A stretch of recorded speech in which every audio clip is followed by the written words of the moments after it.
और संगम लाल गुप्ता जी ने अपनी उंगली से संसद के अंदर बटन दबा करके धारा 370 को धाराशाही किया और यहां के इलाके का योगदान किया, ये ध्यान में रखना चाहिए।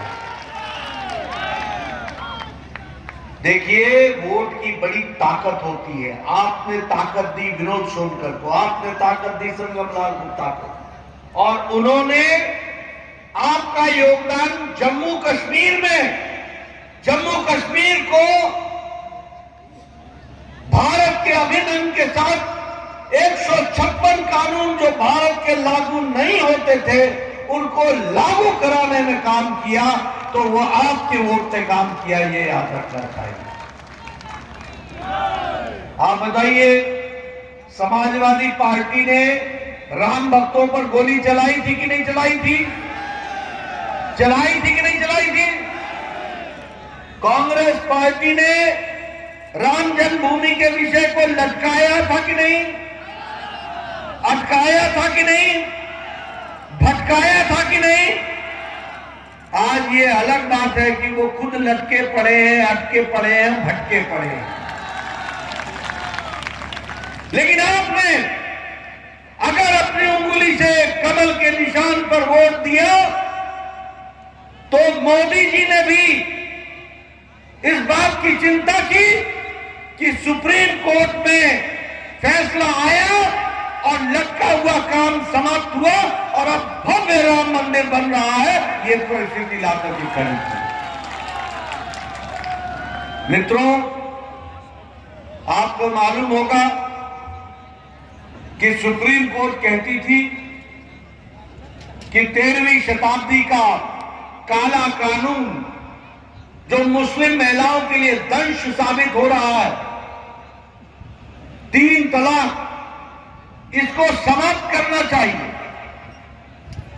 किसी में हिम्मत नहीं थी, लोग तुष्टीकरण की राजनीति में दबे हुए थे, किसी में ताकत नहीं थी।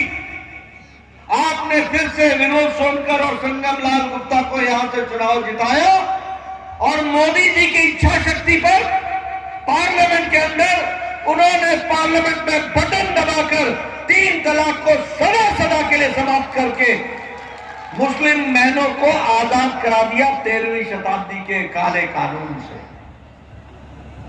यह काला कानून मुस्लिम देशों में नहीं था। गांव, गरीब, दलित, शोषित, पीड़ित, समाज के अंतिम पायदान पर खड़ा व्यक्ति, हमारी महिला शक्ति, हमारे युवा साथी, हमारे किसान भाई, इनको मुख्य धारा में लाने का काम कर रही है, तो वो भारतीय जनता पार्टी मोदी जी के नेतृत्व में और योगी जी के नेतृत्व में कर रही है। और ये मैं कहने के लिए नहीं कह रहा हूं, भाषण देने के लिए नहीं कह रहा हूं। आप बताइए, कोरोना आया तो जो लोग जनधन खाते का मजाक उड़ाते थे, आप बताइए, हमारी बहनें बताएंगी, जब लॉकडाउन लगा तो मोदी जी ने अपने कोरोना के दौरान 20 करोड़ बहनों के खाते में 3 महीने के लिए 500-500 रुपए पहुंचाया था कि नहीं पहुंचाया था? पहुंचाया था कि नहीं पहुंचाया था? ये महिला सशक्तिकरण ये इसलिए किया गया था यापन हो सके। और यही नहीं, बताइए, प्रधानमंत्री गरीब कल्याण अन्न योजना में राशन मिल रहा है कि नहीं मिल रहा है? चावल मिल रहा है कि नहीं मिल रहा है? गेहूं मिल रहा है कि नहीं मिल रहा है?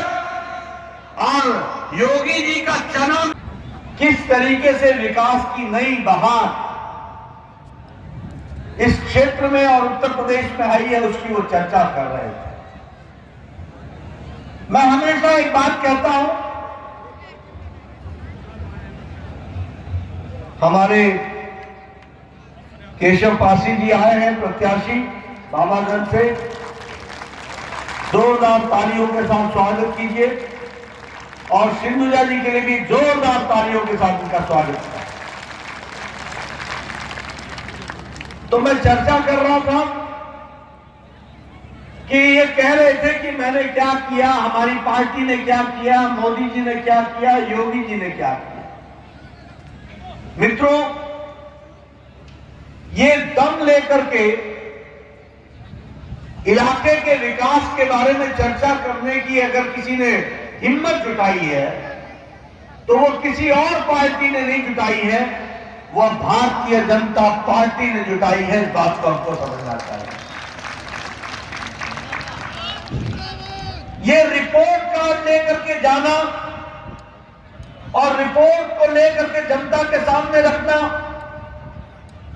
और छाती ठोक कर कहना कि मैंने ये कहा था वो किया है, ये संस्कृति और ये राजनीतिक तौर तरीका किसी और ने नहीं, हमारे मोदी जी ने भारत की राजनीति में लाया है।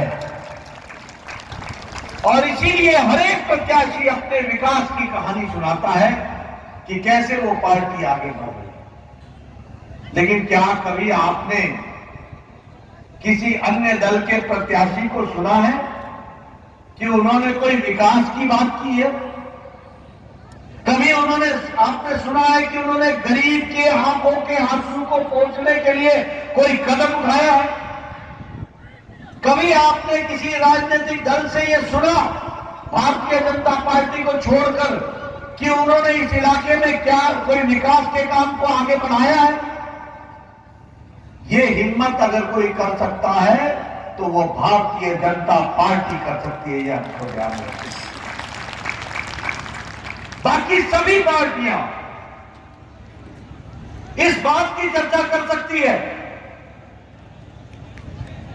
कि हमने अपने परिवार का विकास कैसे किया, अपने घर का विकास कैसे किया, अपने रिश्तेदारों का विकास कैसे किया, लेकिन जनता का विकास के बारे में कोई चर्चा नहीं कर सकता। ये चर्चा करने का दम भरना और ये कहना